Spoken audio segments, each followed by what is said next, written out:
Welcome to another episode of Mobby Mondays with Jenn, Pinto, and Danesha Vargas. All right, so Monday. I got a good one for you guys today. Good one we got here. What's today? Today is about marijuana and psychedelics. And you know what? You're probably wondering, like, what the hell does this have to do with mommy? It has a lot to do with mommies. And you'll see why as we go forward here. So let's talk about marijuana and psychedelics. And when we say psychedelics, we're talking about LSD, psilocybin mushrooms, like magic mushrooms. What was the other one? There was LSD, ecstasy. All these things are classified into psychedelics. So basically, I'm going to try to sum it up as much as I can when it comes to history. So after the Vietnam War and that whole era, there was like a war basically on holistic health and natural health. So when this system took over, the medical basically, part of this country per se, they basically banned and just made the whole holistic way look basically like in a negative light, they put it. And that was because they couldn't profit from it because it heals a lot of people.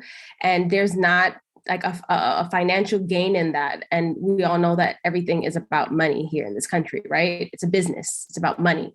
So what they ended up doing, marijuana was something that they were able to place into, because when they create their system, they create also like, I don't want to use the wrong terms, but like not laws, but little rules and stipulations, I'll call them. There's more, correct terms for all that, but you get my point.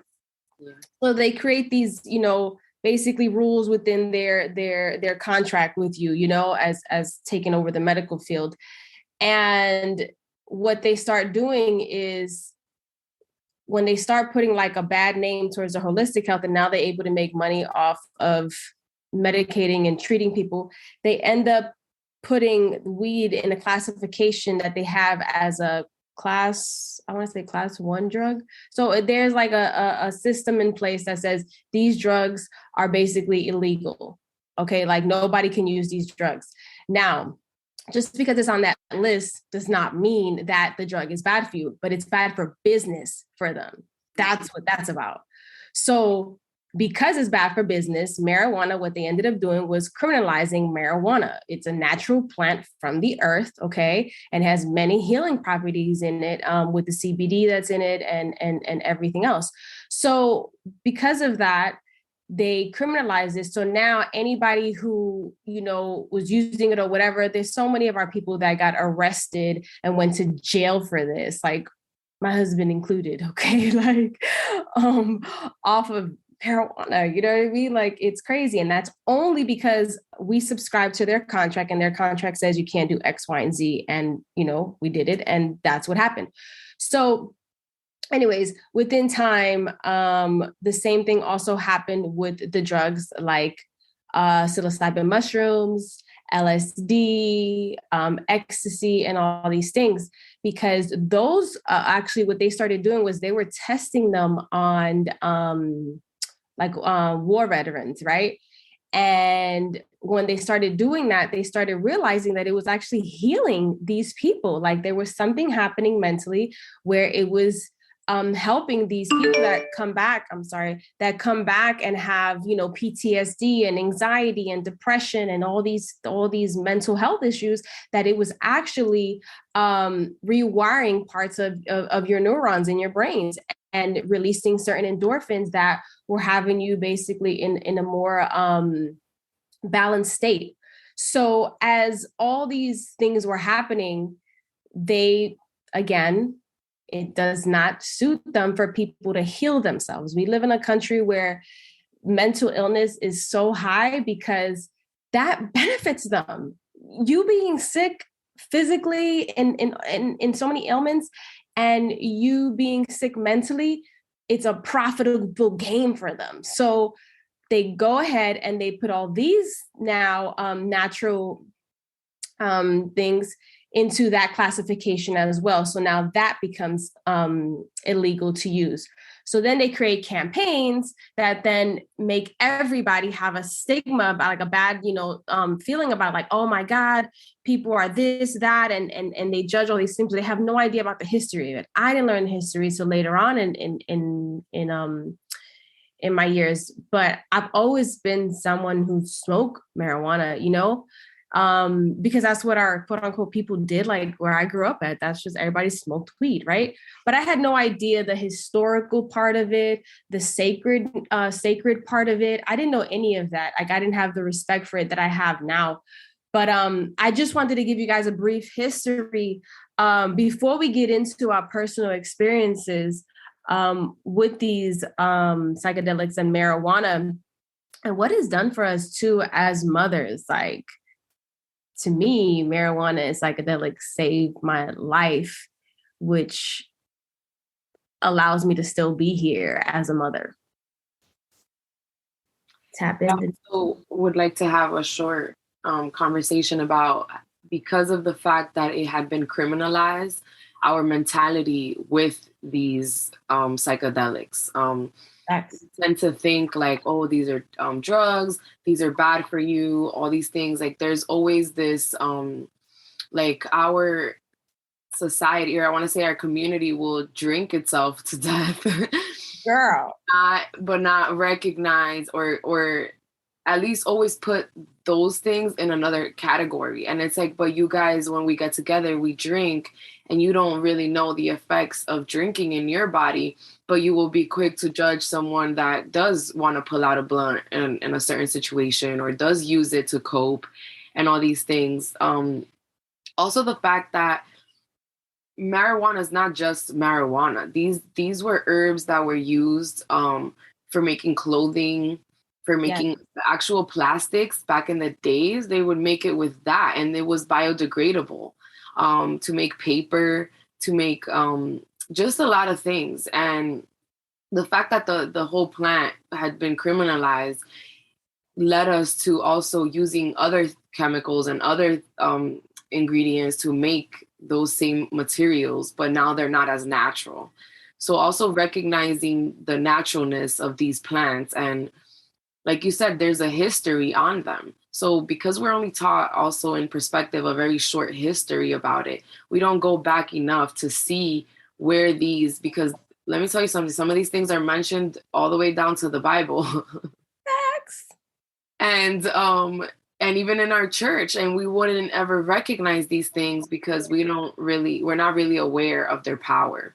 You said church. Before I forget, go look at all the Jesus pictures in the churches that they have, like in the windows. You're going to see a lot of mushrooms there, honey. Mm-hmm. That's one of the things that I realized, because I didn't actually start smoking until after 22 years old, 23, which is, wow. Yeah, because I was around all those people, and but I was very judgmental towards all those people that I was around. Wow. And it was a subconscious thing. Like, I didn't realize that all that information had been embedded into me, where I'm like, nah, that's a drug. That's a drug. I even left. I was in a relationship, and I left the relationship because the kid wouldn't stop smoking weed. And now when I think about it, I'm like, wow, what a hypocrite. I didn't know that. That's so funny.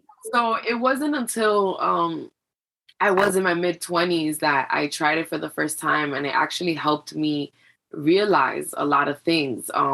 It changed my perceptions. It changed what I saw in people that did it. And it was people that were usually having problems with coping and grounding and being present.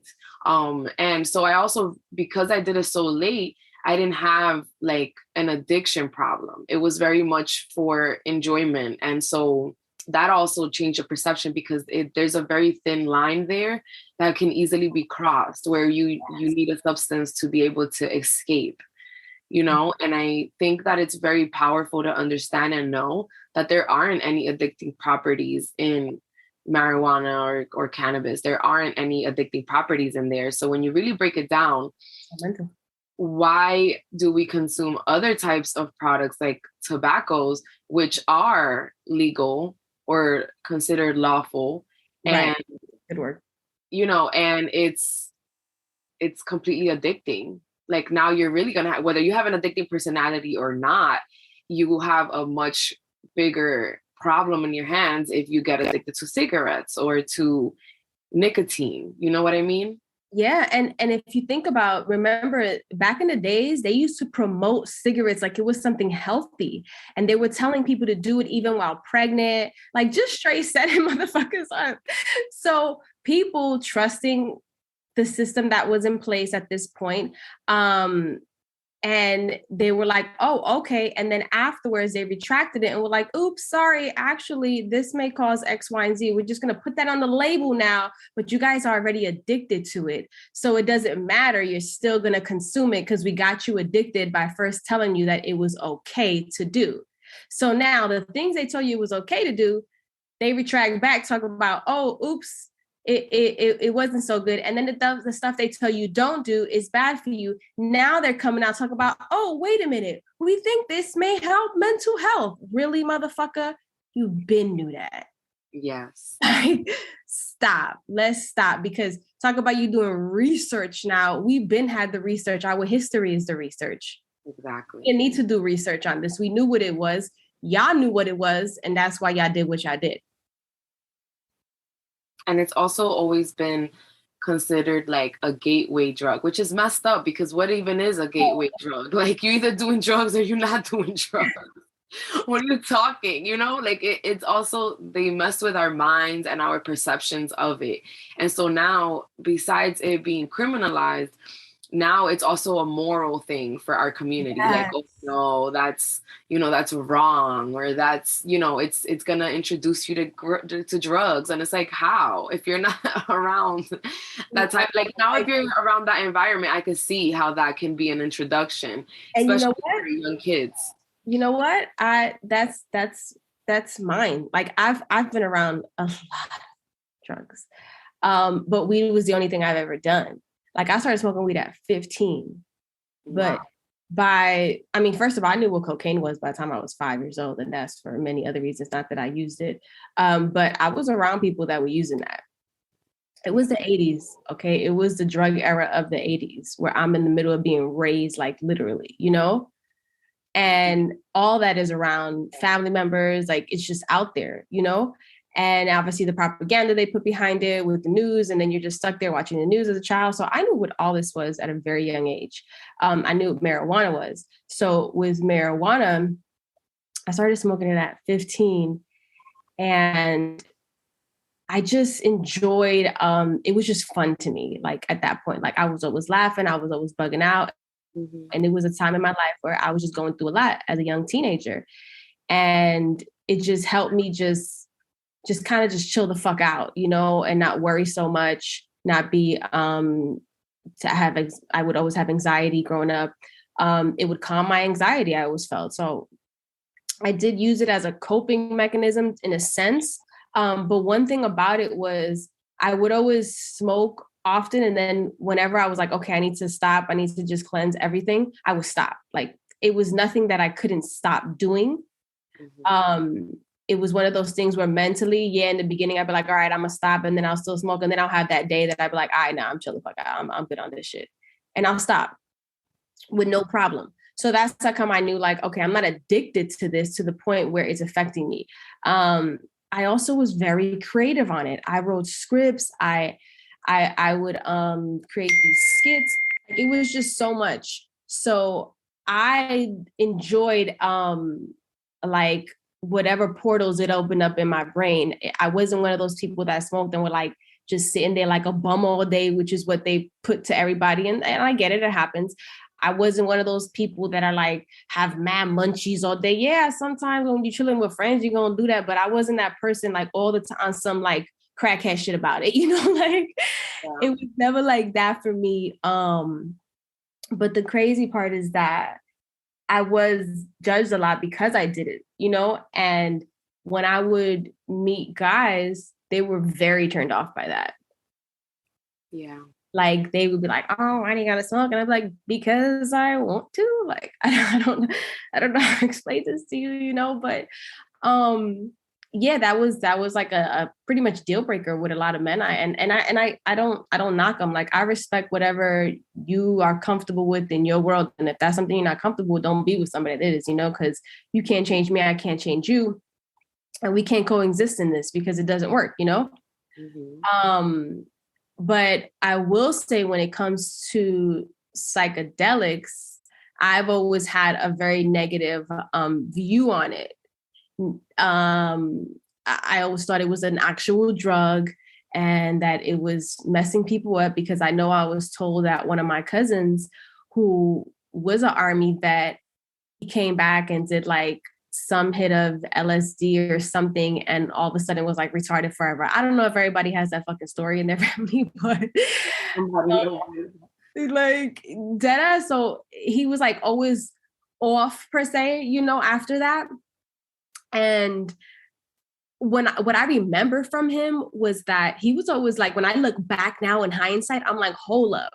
My cousin was always spitting like real shit about the government and what they did and how the just the war and what it did to them, you know what I mean, mentally. And you think this person is crazy, but it's because I was brainwashed to think that was crazy. Exactly. Yeah. So I looked at him a certain way, like he was like, you know, the crazy one in the family, you know. And, you know, he would say stuff that people look at sideways, like, oh, they're after him and all that. But I get it. Yo, when you come from some traumatic shit like that, it's called trauma. He's not retarded. It's trauma. Like, yeah, let's help him, you know. But yeah, just like, oh, he's whatever, right? And we don't take trauma. It's like crazy to the side. Yeah. And we just, you know, whatever about it. And I look back now like, oh, man, you know. But anyways, I had a bad, like, perception about like mushrooms and like the magic mushrooms, not the mushrooms you eat, and all these other ones. Like I had a really negative vibe towards it. And it wasn't until recently that I you know, I learned the truth about these things and my mind was blown. Yeah, I had to do also a lot of research because of that same perception, you know, like but my thing is, how can something that comes straight from the earth be bad? I mean, of course, you know, there are good and bad things. I get it. But in reality, when we break everything down, it's like, so why can we go back and see where they have been used, how people started using them? And then, so it's not a modernized thing that got super like processed and is now like something synthetic. Like, no, it's not that. So if it's so pure and natural, how bad can it affect you? You know, those are the things that were going through my mind, because I have cousins that have done it. And again, it's like the subconscious mind is like interested in like why they do it and how do they feel and all this stuff. But it's like, my actual mind had been brainwashed to think like, oh, these things could be bad for you or harmful and things like that. So I had to completely change the mentality around it, because there's not a lot of information out there that tells you the truth about these things. So what you really grasp is the experience of other people. And you realize that these people like awaken. There's something in them that changes, that transforms, and now they understand things different in life, or they're able to process traumas in their life. And that's what caught my attention, to be like, what is happening here? Yeah. That's exactly what happened to me. Like, it's crazy because just recently, my mom was telling me that my nephew thinks that weed is a drug. And like if she does it or anyone that he knows does it, like he looks at them a certain way. He said he was in school, he was told that it was a drug. Mm-hmm. And I'm here like, hell nah, like this ain't cool. Like, you know, like my brother gonna have to get back and, you know, reteach him about that, because then, like you said, this is where judgment starts. You start judging people, not knowing anything about, so it's really sad because it divides us as a people when we really don't know our history, and we're here just being influenced by what somebody told us and creating our perceptions on that, but at no point ever saying, damn, why didn't I ever even look into it myself? Like, we've always taken everything that we were told for face value, right? Is that what it's called? Am I correct? I'm high, so I could be making up shit. So we just took it like, all right, that's what it is. And we moved on. But it's like, no, we must always in life. This is our personal journey in our lives. Everybody has a different journey in their life. No two people are the same. That's what makes us so special.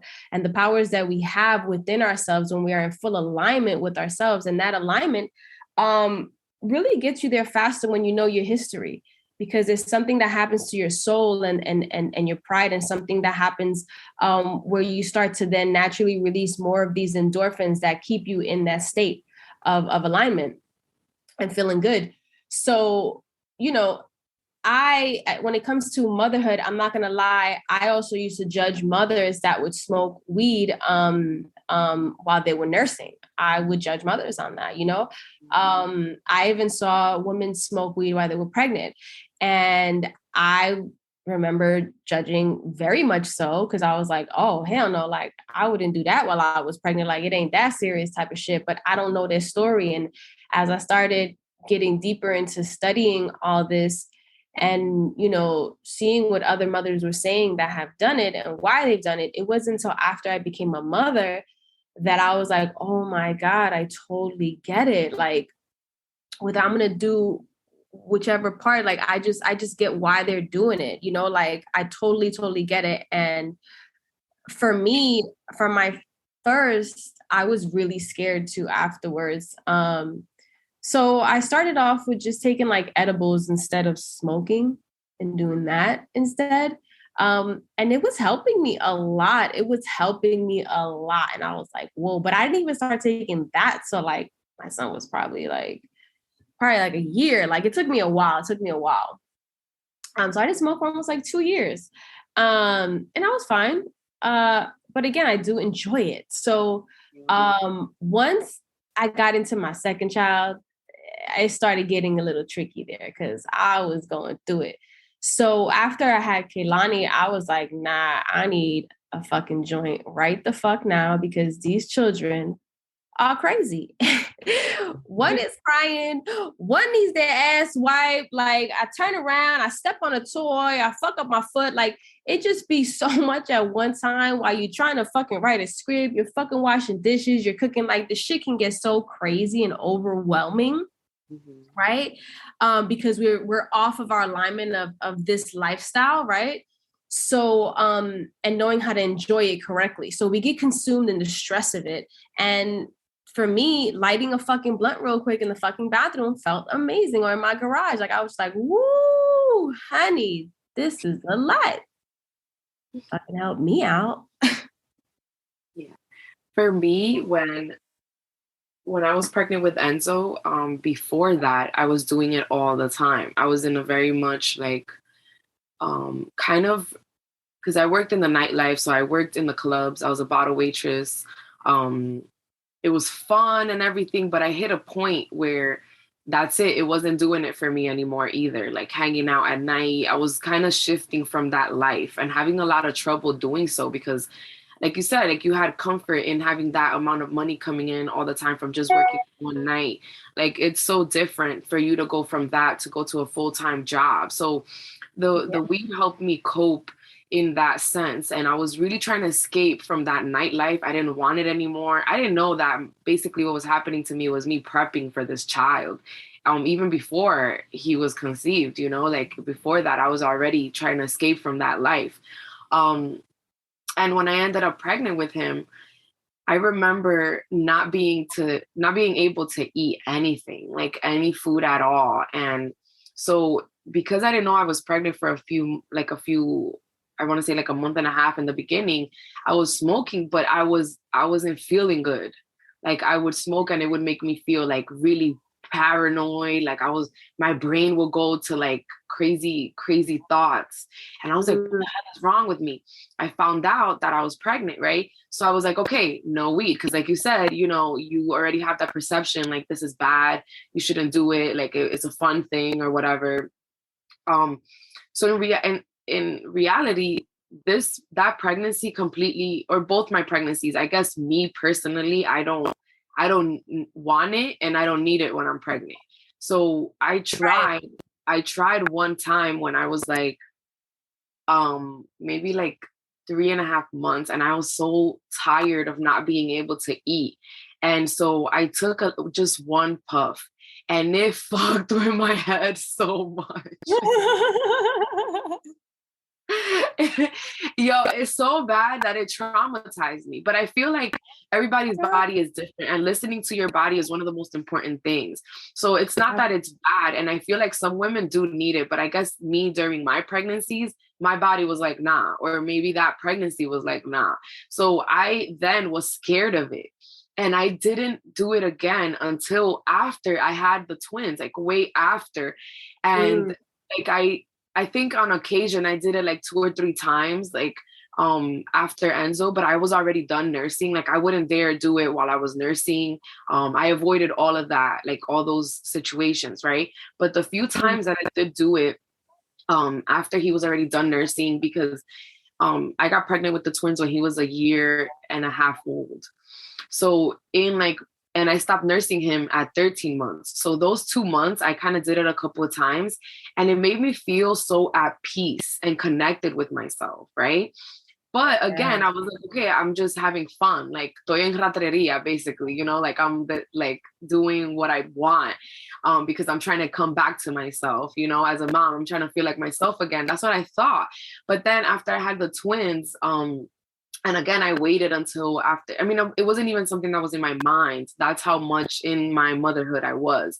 But then I was having problems. Like I was coming into all this information, the fact that I basically signed these contracts with the government when they were born for their birth certificate. I started finding out this information, and it became such a toll for me to know all this information and know what I've done. Like, it made me suffer so much. Like I felt so guilty. I felt like the mom guilt, shame. I felt rage and anger. And I had no way of coping with that. And at night I would stay up and study, trying to kind of like fill that space, like so that I won't fall into these traps again, right? But it was too much for my brain. Like I was literally almost on the verge of having panic attacks again. And I just was like, I can't do this. And one night I was like, you know what? I'm going to do it again. And I did. And oh my God, I was able to read every night. I was able to educate myself on all these laws and what is legal, what is lawful, what my actual like unalienable rights are, and all this stuff. And now I started being connected basically with the source again. It's like I released all the trauma, I released all the anger, I released all this shame that I was feeling, and I was able to make space for all this enlightenment and all this knowledge and all this like applying of information that I needed to do. And that's when I realized like, yo, this is a tool that is so important.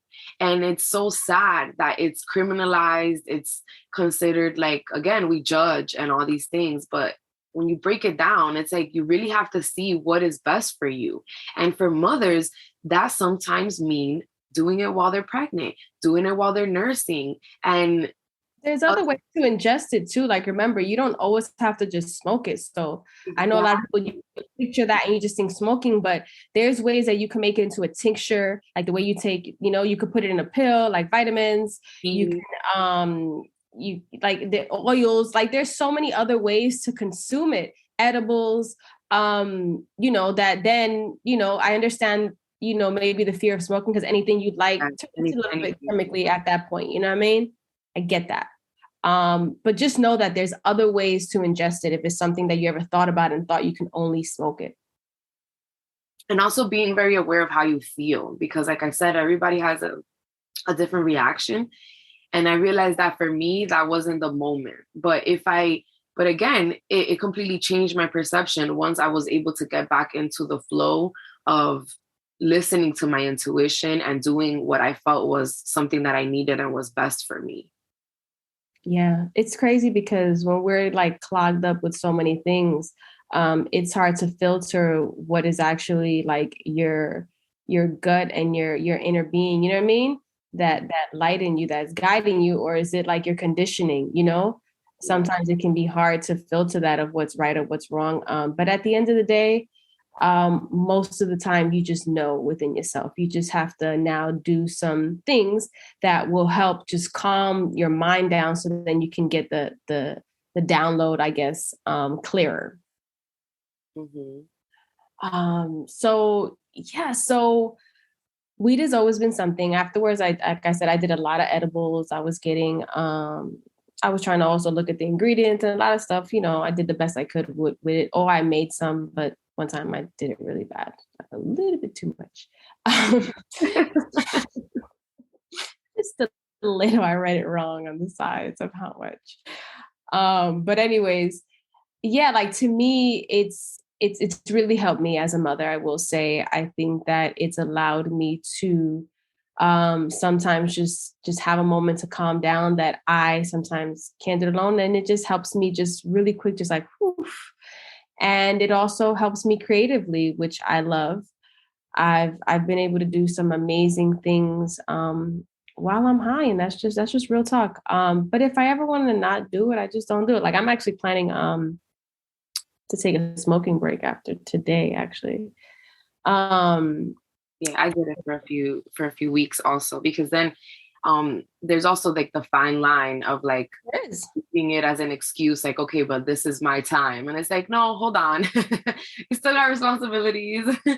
You know, so I took a break also because I kind of needed the reminder again that you don't have to do it. You know, that's the great thing about it. Like you're not actually chemically addicted to it. So whenever you want to take a break or you want to stop or you feel like it's not the moment, you can always do that. There's not this attachment that is like you feel like a little crackhead and you're like, oh my God, I need it.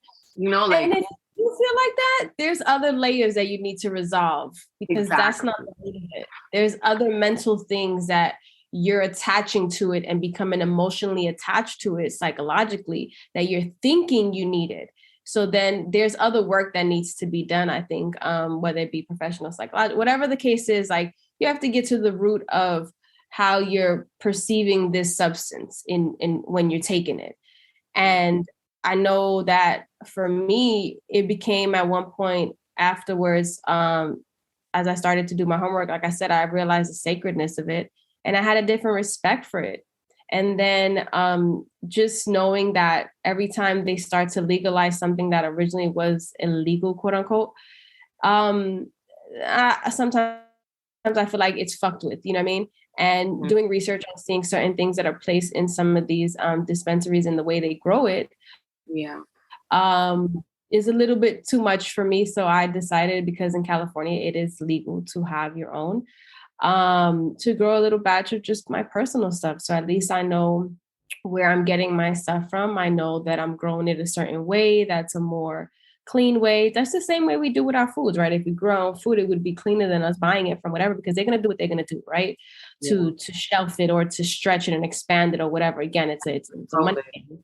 So because of that, depending on where you live at, you know, you can see other ways that you can just grow it yourself and learn about that, a natural way to do that. So then you know where you're getting your stuff from, you know, and I think that's with anything. We should be growing our own shit by everything.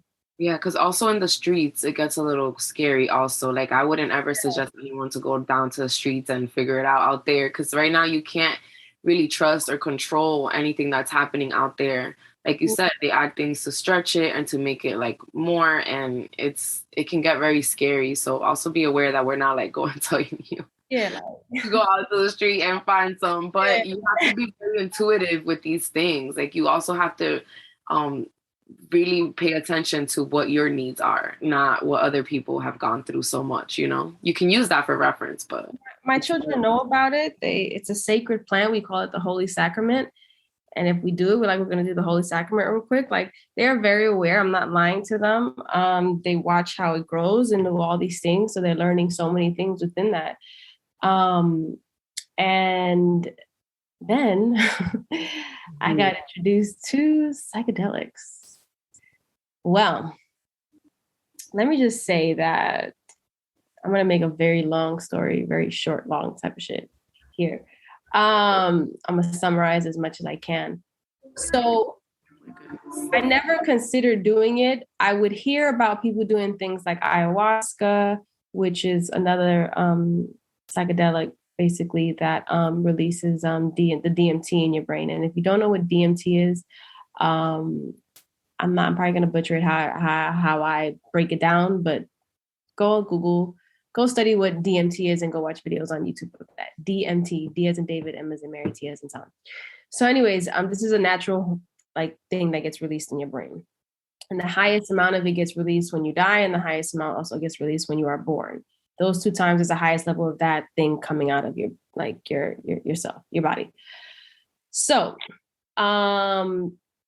I used to hear about ayahuasca, and I heard about people doing, I think it was like frog poison and things. And they would go to these like healing retreats, and they would do these things, and they would have like these profound experiences, and, like really come back like a whole nother person. Now, granted, I will say that there's some people that probably weren't ready for it, and it can be a traumatizing experience if you're not aware of what you're doing, because it basically taps into another portal of your brain where it has stored memories, subconscious, basically like going into your freaking subconscious and just seeing everything that's fucking in there that you may think but you really don't know, because it's already a program in your subconscious. It's already a vision in your subconscious. It was a image that you put together and attach an emotional feeling to it, and it just stays there. And those are triggers for you as you move about life and go through different things that can be similar to that. So this is kind of what these psychedelics things would do for people. So I would hear about it, and I was very, very interested in ayahuasca for a very long time. But every time I had plans to go, I actually would get pregnant. So I would always have to cancel my trip. No lie, it was like 3 times I had to cancel going. So I was like, all right, whenever it's my time to go, it's going to be my time to go, whatever. If you guys heard the postpartum episode, then that you would have to go listen to that episode again so you can know why I got to this point. Because I'm going to go from here. I'm going to go from where I left off there forward now here. But in a nutshell, I talked about my postpartum depression and going into a very dark place of suicidal thoughts and really bad anxiety and panic attacks where I thought I was going to die, basically. And anyways, as I started my healing journey within that, I was told about psilocybin mushrooms for a very long time. But I was like, nah, I'll probably do ayahuasca, but I don't know about that. I just didn't know as much. I didn't study that part of it. I just didn't know. And I just felt uncomfortable and I didn't want to do it. And honestly, I felt scared, to be honest. I was like, I don't know. I'm scared. I don't want to do that. Don't do anything in fear. Never, ever, ever. So I was like, nope, I don't want to do it. And it was probably for like a year or 2 that I was hearing about it, but I had no interest in doing it. My soul wasn't comfortable with that. And then when I got into the space that I got into and I was searching for my healing, I kept basically hearing like a message telling me to take it, like take the shrooms. And I was like, what the hell? Like, I'm not lying. Like, I could think I'm crazy, whatever. I really, I heard it. And I kept hearing it and hearing and hearing. And that's what my spirit was being guided to. And I was like, you know what? Whatever. Right. So I actually do breath work first. And I have a really incredible experience with breath work. And it's very deep. It uncovered a lot about me. I felt like I released so much dark matter within the breath work. I never realized how important breath was. I pretty much took it for granted, I'll say. And we're going to have a dope friend of ours. I'm going to have her come on to talk about breath work. She's a breath work facilitator. And me and Danesha has had dope experiences with it. And after the breath work, I did a Reiki. Reiki is a form of holistic natural healing. Ancient also, like a lot of these things I know people think are new age stuff. They are not new age. Like this is stuff back.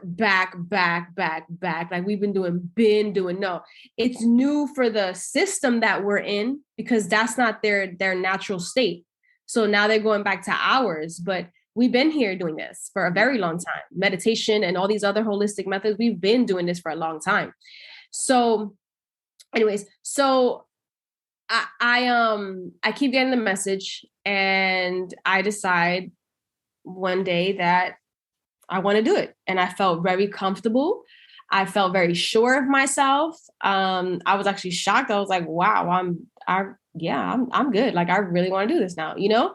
Mm-hmm. And so much unfolded, I feel, that was necessary from the breathwork and the Reiki before I did the shrooms, which I think was the natural process of how it was supposed to be.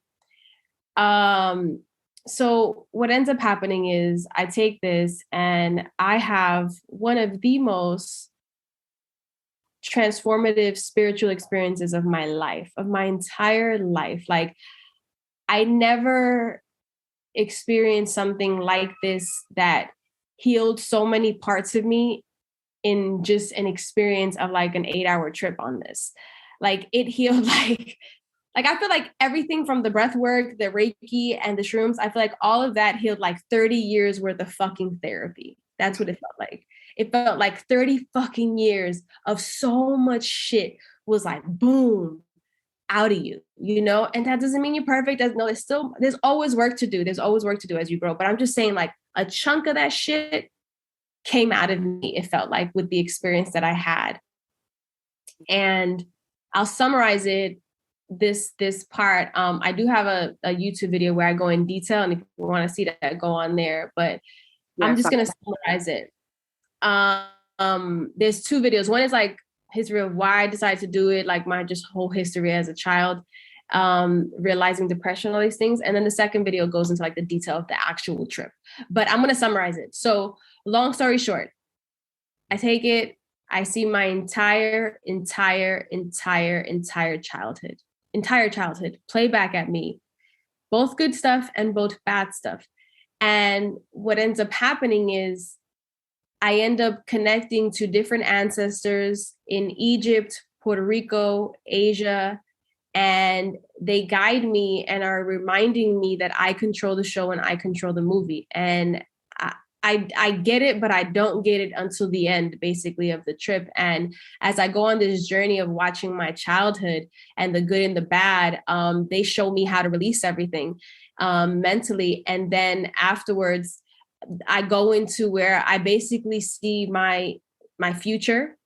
And then after that, it's like a Christmas story, one of those kind of fucking things. It was like a whole fucking movie. Like, I'm telling you, it was a whole movie that I need to write. It's my movie. I'm just gonna staple that right here, right now. Copyright it. So what it is I see the past, I see the future, and then I'm told to go inside to see the present. And this king kept telling me, you keep going to boards that you already won. Why do you keep going back? You already won. Move on to the next one. And it was like, wow, because there was so much I saw in the movie of watching my entire like childhood play back that I realized that there were things in my life that affected me that, like I said before, I didn't know affected me, that were subconsciously just inside of me, like as a trigger. I had no idea. Like, I didn't know. I remember that till I saw it in my trip. And I was like, oh my God, that did happen. And wow. And it was like, when I went through it, I was feeling every single emotion in like it,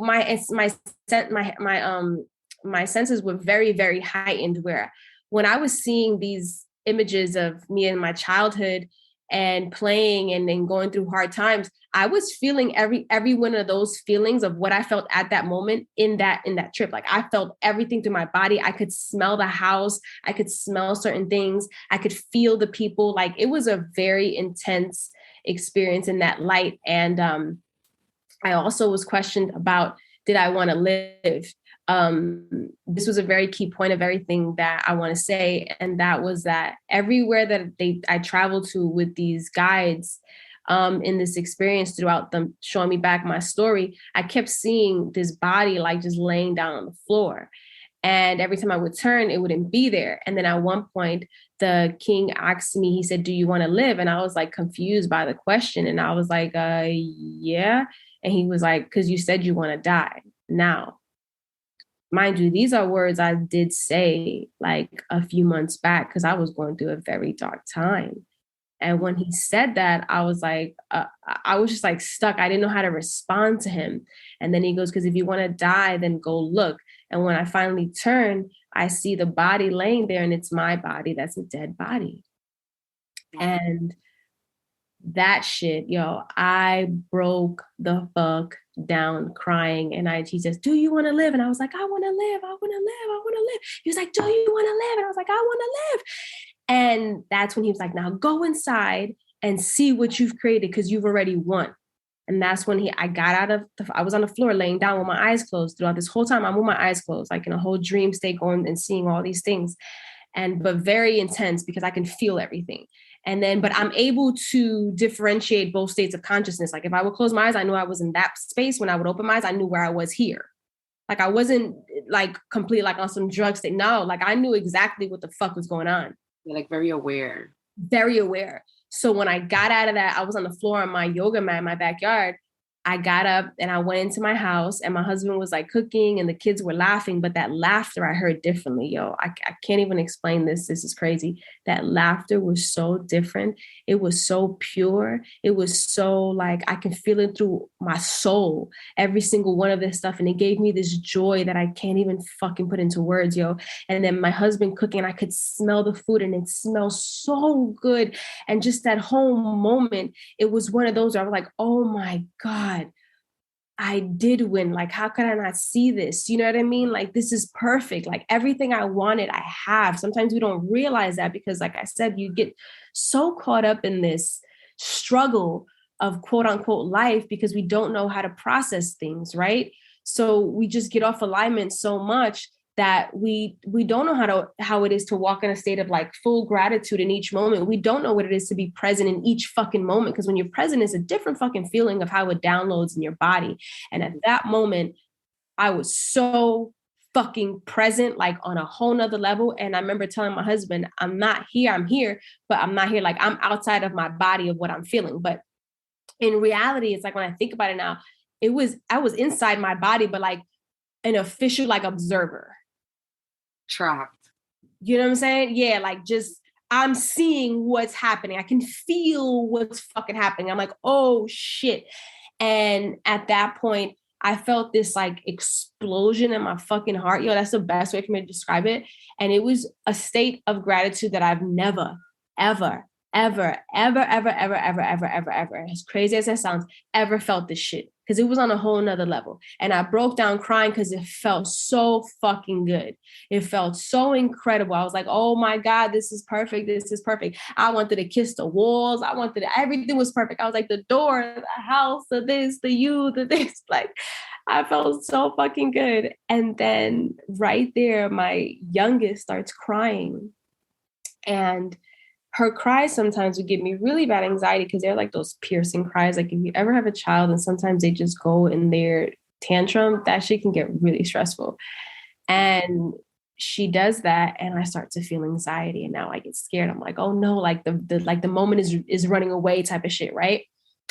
And then all of a sudden I close my eyes and I hear the king, because before he kept telling me, you control the show, you control the movie. And when I got to the house and all that happened, I realized what he was saying. And I was like, I absolutely fucking do, yo. And I did this. And imagine if I did it with 20 times more awareness and gratitude within this process, I would be, oh my God. So right there, when she starts crying, I close my eyes and I hear the king, and he says, you control the sound. Like this is some deep shit, dude. He says, yeah, you control the sound. And I'm like, what?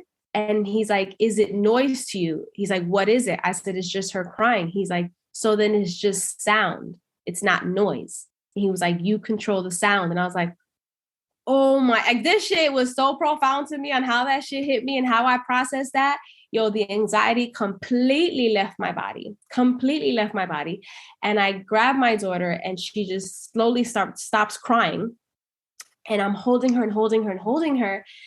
And it's like, I was able with just a switch of this heightened state of consciousness, be able to move this experience to a different way.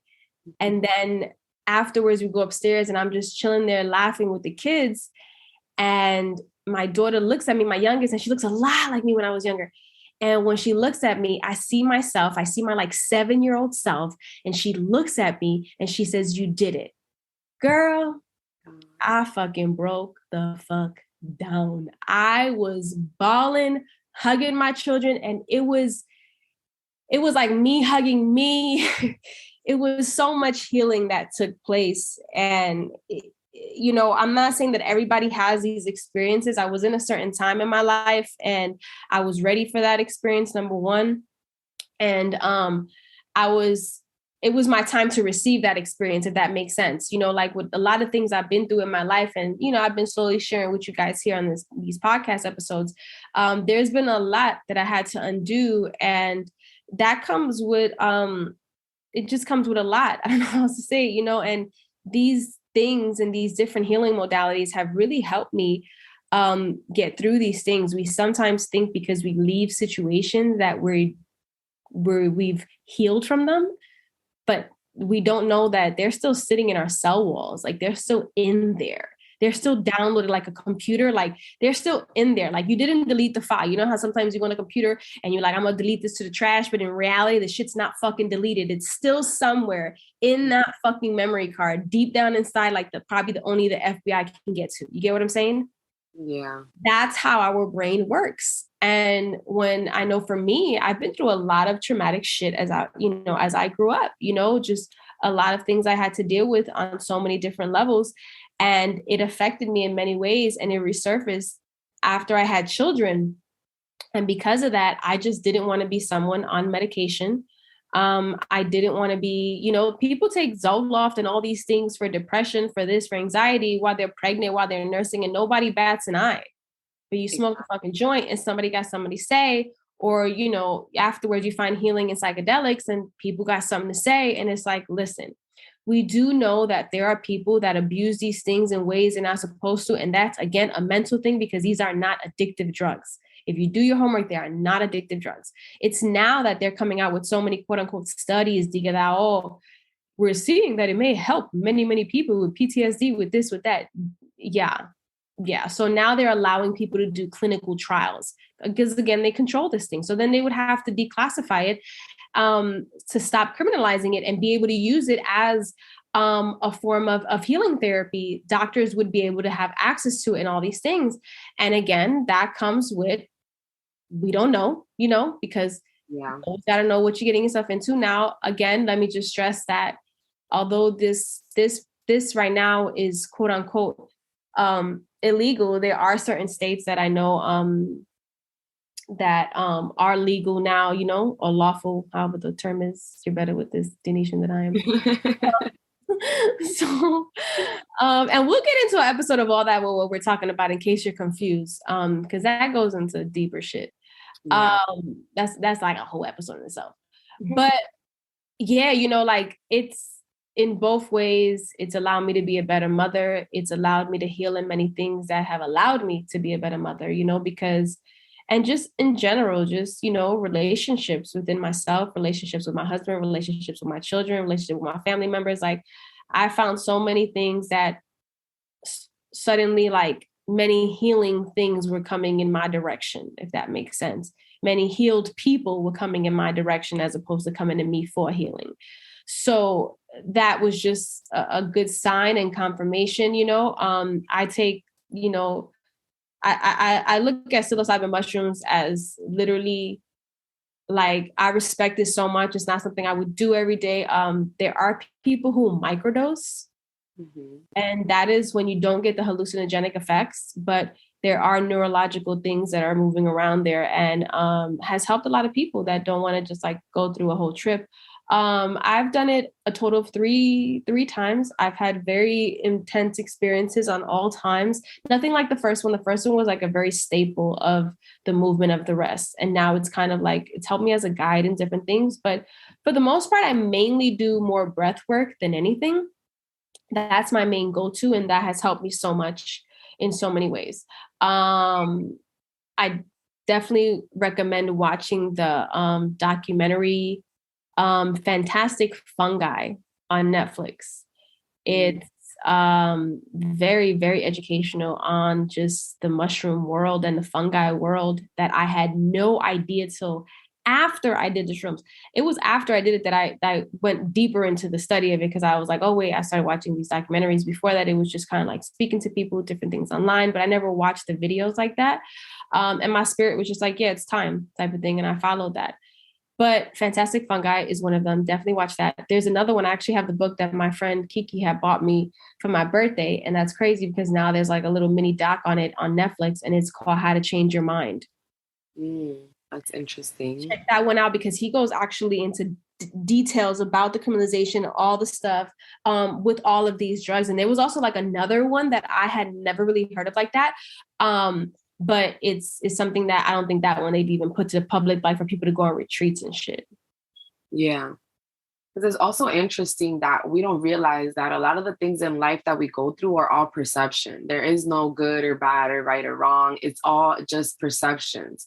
And we can switch this. Like, they've already indoctrinated us to believe that we don't really have a lot of control over certain things, but it's very quite the opposite of that. Like, we have so much control over the little things. And because we don't grasp those concepts, is that we end up feeling like we have no control over anything. And when you release these chemicals, you're kind of realizing that you do control a lot of the perceptions. Like you said, it went from your child's cry to being very anxiety based and like frustrating and all that stuff into like, oh my God, I have a child that needs nurturing, and it's okay, I can figure this out. You know, it's that those little switches of perceptions can change your whole perspective on life. Yeah, absolutely. And it's like, you know, I'm not perfect. I still spaz on these little motherfuckers. They're crazy. You know what I mean? I do have a different appreciation. I do see things differently. I'm able to have a better filter in being like, okay, pause, you know what I mean? And shit. But you know, parenthood is motherhood. This shit is not easy. Like, you're raising a whole other fucking person that you're just their guide, but you're not like their owner. Mm-hmm. You know, that's different. Like, you own yourself. So you're able to, you know, move yourself in a certain way. But these are people that are going to have their own individual personalities, their own individual awakenings, their own, you know, and you're going to, you know, be an influence in these experiences for them. But at the end, they're going to go on their journey and find out which one works for them. And then they're going to find what works for them, even if it's something that you probably never taught them. Yes. The soul is going to guide them to these places. Just like there's a lot of these things that maybe I was taught of as a child, or actually a lot of the stuff with our natural stuff, they have demonized. So in like a lot of Christianity and a lot of Catholic culture, they'll look at all these type of things like on some evil type shit. And it's wild to me because it just shows their lack of education on this. Yes. Also, remember that the Bible's original text was Hebrew, and the word fruit, which is what Eve consumed according to the Bible, the word fruit and mushroom mean the same thing. Like, it's the same word. So that can also change your perception on what is it that the Bible is really saying. Yeah.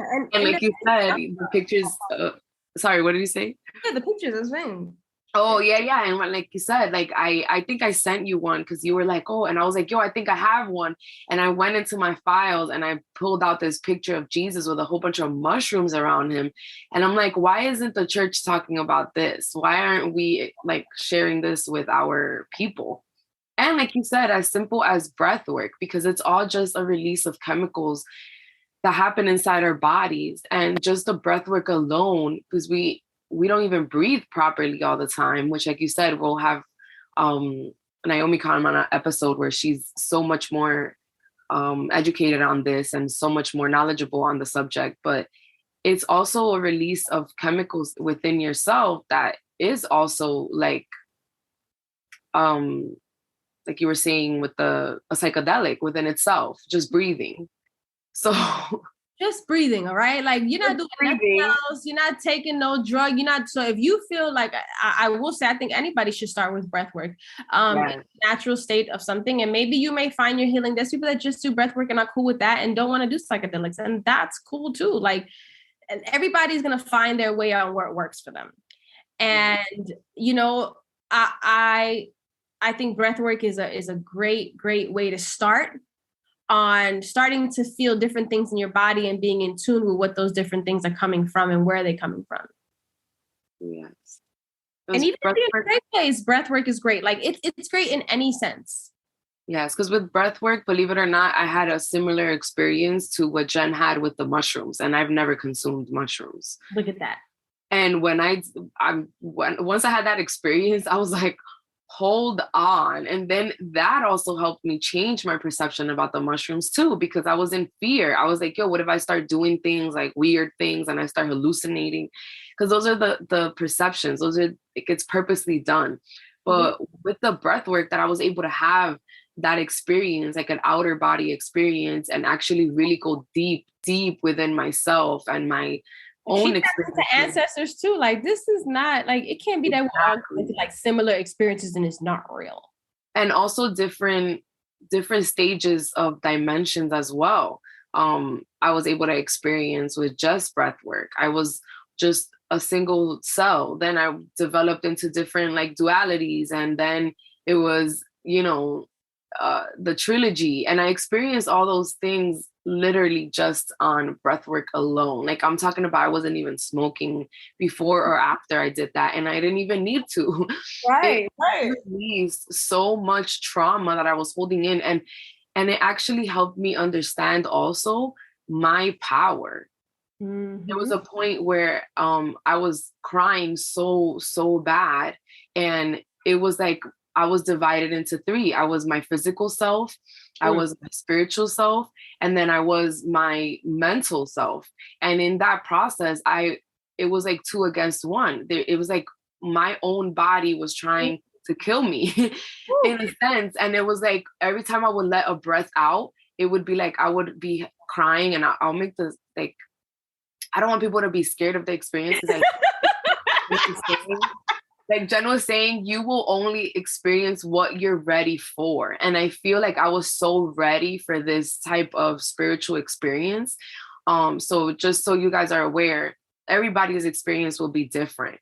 And in mine, what I thought was going to happen was me having like a confrontation with my mother. And then I realized, no, I already have compassion for my mother. I already have understanding for my mother, but I didn't have those things for myself. And in the crying, like crying so bad, I would cry like, and my body couldn't stop letting out the air. Basically, like my physical body and my mind were like, don't take the breath, don't take the breath. And then my spirit would come in and say, no, you have to take the breath. And that's when I would be like, and then it would like release again. And in that moment where I was letting out all that air, what I was releasing was all the traumas from my birth. I was releasing all the mom guilt and the shame. Like, no, you actually did above and beyond what your mind was capable of doing. And in those moments, I realized like, wow, I have so much control over everything that's happening in my life. Yeah. A lot more than I would have ever imagined. So yes, like that changing my perceptions. Also, like you said, I walked back into my house with this sense of gratitude and compassion for myself and grace for myself, to let myself be and experience life. This is what it's about, is the ebbs and flows. So also understanding that life is never going to just be peace. It's not going to be that, because in order for us to grow, we have to dig our roots, and our roots are down in the darkness. They're down with these feelings of jealousy, of rage, of anger, of guilt, of gluttony. All those roots are what help us grow our actual bodies. And I mean like celestial bodies up to ascension. And so it's always going to be the constant flow of going up and down, but we'll get better at it when we have these types of experiences, because they'll make us be more present in the moment. Like, okay, I'm suffering this, but because I suffered this, I understand the value of what I've already created and what I am going to create. Exactly. You have, you like she said, perception. You're gonna have a different perception of how you receive things, and you won't receive it, quote unquote, as a struggle, because all of the contrast, we already knew that we were going to go through certain things. That's what we were excited for, because those are going to be our signals on where we need more growth at. Exactly. So when we have these signals, it's just telling us like, all right, let's work on this for a little bit more. Let's work on this. It's like you're fine tuning every part of you, and that's what these emotions and these signals are. Because there's a certain design to our body. I got into a lot of human design stuff and things of that nature, and started studying that. And when you start to really, really, like, me and Danesha always talk about knowledge of self. You probably heard that in every damn episode we've had, because it all, as you can see with every episode, everything is together. Everything is one. And it's going to come down to you knowing yourself on a really, really, really deep cellular level, so you can understand how to move in this physical experience and not be so torn and jaded by it and suffering within it. There's a certain way we're supposed to live. And I just feel like these, like you said, these things have allowed me to find my healing, which has allowed me to then be in more awareness, be in more state of present, and enjoy life in a different way. And when you do that, you start to attract much more better things. But when we stay in this state of suffering and judgment because of our lack of knowledge, we just hold ourselves back. Yeah. It's also understanding that we're energetic bodies. There's a science to this. It's just we don't go look for that science, but the science is there. There's already more than 10 years ago, they already created like a measurement for your soul. They have a word for your soul in science. And because we're just taught basic stuff and that we don't care about science and all these things, but the real science proves it. We're energetic bodies. We hold traumas in certain areas. And that's what these tools give us, is access to those energies that are caught up, that are trapped somewhere. Yeah. And understanding that once we can master ourselves and master the going in and digging deeper to see where is it that the energy is trapped, what was it, what moment in time stayed caught in my body. Right. Because all those things take up space. And that's why we can never grow as a society, is because we're never taught to go dig deep into those spaces and realize, okay, this no longer serves me. The lesson has been learned, or I need to learn this lesson fully. And then we're able to release those energies, where now we have the currency or the flow back into our bodies again. That's why it's so important to do some grounding, some breath work, getting sunlight, because it regulates your systems. Yeah. It's a circadian rhythm that we need to have in our bodies that, again, are not taught to us. But these tools help us with these things. They help us, again, so they're not necessary tools, but in reality, we need tools eventually for certain things. And I feel like these are what they are. They're little bits of tools that were never taught to us properly. You can go back, really, really back in history and research people doing these things. I don't know if people have ever heard of the mycelium network under the ground, and trees communicate through mushrooms. Oh, yes, they do. So what would happen? Deep, like, it's deep. It's deep. So if these creatures or these living things can communicate through the use of mushrooms, what's to say that that's not something that we're supposed to implement within ourselves? Yeah. There's a book. It's called The Hidden Life of Trees, I think it is. I have the book. I've read some of it, not all of it yet, but very, very good book that goes into details of what Danesha was just saying about the trees. Like, they communicate on a whole nother level that you will have a whole other level of respect for trees, yo. Yes, and if you want something simple, my children understand this.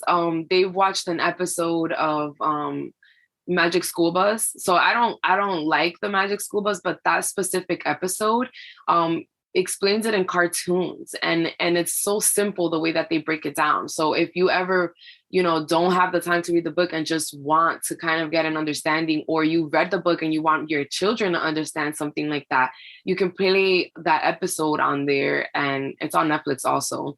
But it's on Magic School Bus episode, and it's talking about like, do trees communicate? And it breaks down the whole thing. That episode for me was like also something that I was watching with my kids, and I was like, hold up. Yo, you been learning in school. Yeah, like, wait a minute.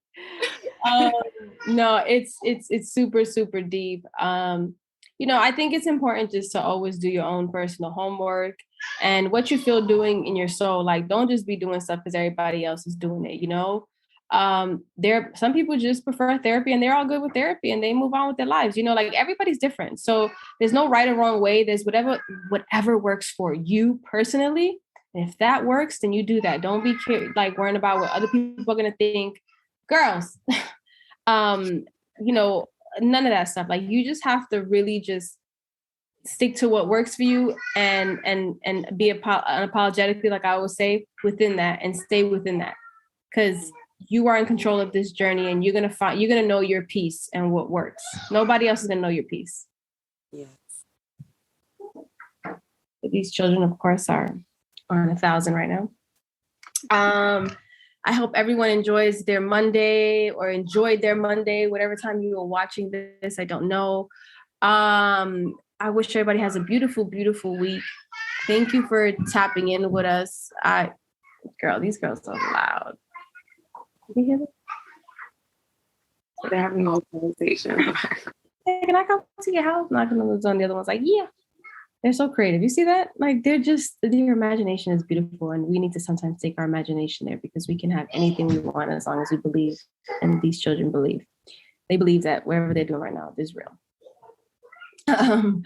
But thank you guys for tuning in. We'll be back next Monday. Tell a friend to tell a friend, rate us, leave reviews, tap in with us, let us know what you want to hear about, what you want to talk about. And we will see y'all next Monday. Yes. Peace.